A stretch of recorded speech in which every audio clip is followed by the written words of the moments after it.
And my wife loves. Oh no, we're already live. Oh, hopefully she doesn't watch this. No countdown on that one. That was awesome. That should literally be the snippet that we should play for everything. Yeah. Everybody complains. Unless they didn't hear it, then don't sell yourself out. Welcome to Paving the Way. I am Jonathan Brown. I'm here with. Hi. You should slide my way. Patrick Mullen. You just told me to slide the other way. I did. O'Connell. Seth Maxey. So what's going on, everyone, today? Today we are going to talk about a project that we're just finishing up called the Rancho Street Rehabilitation Project. No, it's the 2020 Neighborhood Street Rehabilitation Project. This is going great so far. Yeah. So actually what we're going to talk about today is the cue cards. I can't read. Oh wait, there are none. Thanks for telling everybody I can't read. What we're going to talk about today is how that job was a disaster. No. That job won an award, actually. We won an award, first ever real B&M Builders award. We didn't even have to pay for this one. What are all the ones in our lobby right now then? I know. That one's like everyone wins, and that's like a participation trophy. If you sign up, you win. We were anti-participation trophy, but we still highlight that one. I'll take it. So this is actually a legit project by the American Public Works Association. And last Friday, we received a letter that went to the city of Rancho Cordova. And was actually two phases of this project. We did one phase, and then was it Central Valley? Central Valley did phase 2. Theirs came out looking like. No, theirs came out looking good also. But we all won this project together. We all won this project together, so it's a large project. There's going to be a luncheon where they present the award to the city of Rancho. That'll be next week. And we're pretty excited about it. So we wanted to I thought today would be a good day to talk about that project and the process it went through, the things we learned on it. It was actually a fairly large project. Yeah? One of our biggest, right? Yeah. Yeah? Was it our biggest? Nope. No. Okay. But ours was still the biggest. Fair Oaks was a little bigger. Okay, second biggest then. I'd say it was our best. So what was the scope on this project? Who wants to talk about and tell me what the scope was, Austin? We did you said who wants I know, and then I said Austin. Because Austin's on the corners. We did an overlay, roughly 7 miles of edge grind, and new speed humps, signage, striping, storm drain. Kind of had everything going out there. It's a pretty large project. Everything you got to do to make the neighborhood look better. Yeah, absolutely. That's a lot of rubberized asphalt. That was by far the most rubberized asphalt I think we've put down on one project before. And it was a lot. I think 13,000 tons. Wow. I was going to underestimate that. I hadn't looked at the totals, but wow. It was a big one, yeah. 13,000 tons. You can see who's in the office and who's in the field. There you go. He can probably tell you how much he paid for that asphalt. Yes, he did. So, Austin, I can tell you're a little nervous. Is it because you're sitting next to the internet's famous Seth Maxey? Yeah, no, I feel intimidated. Yeah. Look at this bear. No, he's gonna take care of you though. Wait, was that a good joke? He'll take you under his wing. He'll take you under his wing, and you can wear his jacket. Yeah. I'm like a little birdie. I want to fly. Okay. So, back to real news. How did this? So, talking about the project and that was the scope. Kind of went over that. I kind of want to talk about the bid process. Seth does all of our estimating here. This is a job that you actually bid, Seth, right? Yeah, I actually bid it. A lot of these cities nowadays, they kind of make it easy. They do a lot of the quantities for us and break it down, and it's just a matter of us pinpointing where these quantities go, getting up-to-date pricing, because every day these pricings today they change. I'm sure you see it going into every store that people shop in. So prices change every day, and figuring out the amount of time it's going to take. That's the hardest part, I would say. Yeah. Yeah. When we have a good crew of guys, it makes it easier because we get to know how they work, how fast they work, what they can get done in a day. And the way we have our system set up here and we track every job, it just makes the bidding process that much easier for us. Nice. So what'd you get this one by? Like $1? $1 after the other dollar. Yeah. Dollars. How much did we get about, you know? I don't remember, honestly. I think it was a couple $100,000 probably. These public works projects, they get awarded to the lowest bidder. There's no negotiating process. We don't get to go in and say, oh, okay, well, we were a little higher than the next bidder, but we can work with you on this to shave here and there and bring our price down. It's you bid off of the specs and the plans they provide, and it goes to the lowest responsive bidder who fills out all their paperwork correctly and has everything lined up the way the cities, counties, or Caltrans wants to see it. So Seth was the lowest responsive bidder. He was. Yeah. He was. I like the word responsible better out of that. Responsible. Responsible. Responsive. And responsive. Yeah. Okay. Yeah. Yeah, that's so that was a good job on that one, Seth. I remember when we got that one. That was a real exciting one to get. Yeah. Okay. So bid process, and then we get the job. They award it. It takes about a month or two to get that job awarded. And then what happens, Austin? So you kind of are running the field. You're our construction czar, as you have named yourself. I don't know why. It just happens. Yeah. It happens. So yeah, we get the job. We build a schedule, have a pre-construction meeting, and then set up our lay down yards. We go in there prior to the project, kind of develop a plan, what's going to work best for us, what we think at the time, and then we just start building. And a little bit before that, Austin, they all work together and figure out what item of work there is and how much time they have in the field so that we can track it as it goes and make sure that we're not spending too much time, that we're not going over the budget that we've set for the project, so we can try to make what we bid. Don't let him fool you. Oh, it's money. It all boils down to it. What challenges were you worried about on this one, Austin, when it came down to planning it? The dig outs.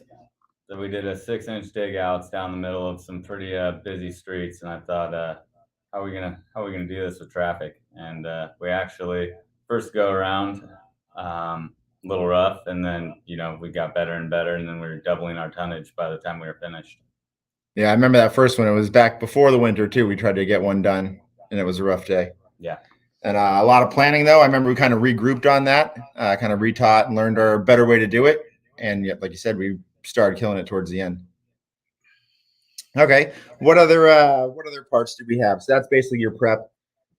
And this was through so many different neighborhoods. It's hard to plan. It's a lot of planning that goes into this, drawing maps, color coding different maps for different items of work that you're doing. Thousands of flyers passed out. Keeping the residents notified. Yeah, hundreds of locations of concrete repairs, asphalt repairs, deeper dig outs, underground, storm drain.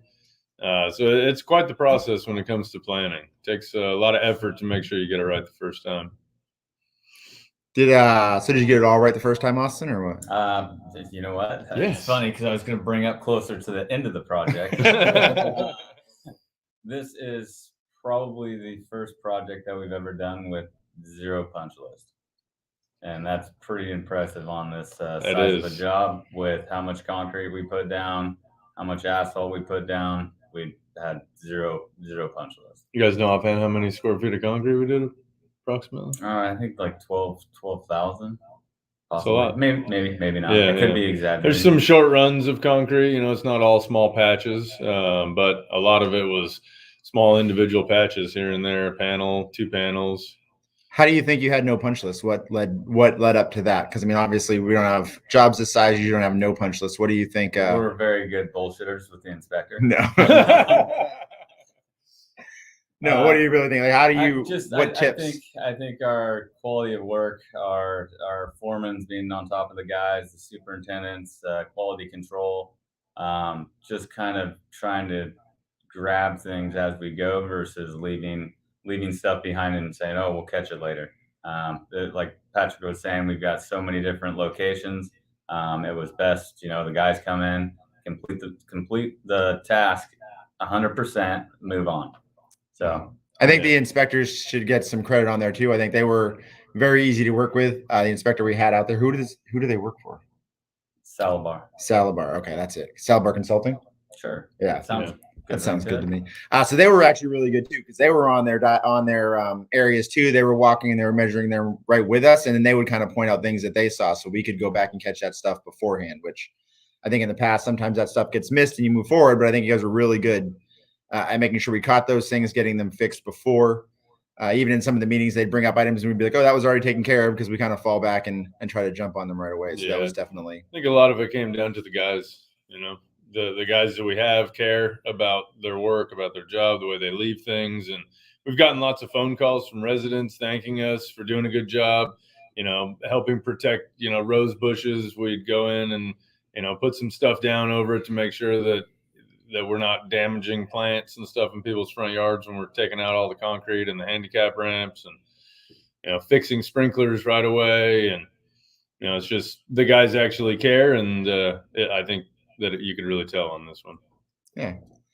So I think those are some major reasons why we were nominated or we're winning this award with the city of Rancho and Salabar. But I believe another thing that I want to bring up too, people aren't here for that, but I think our office staff is a big part of that too.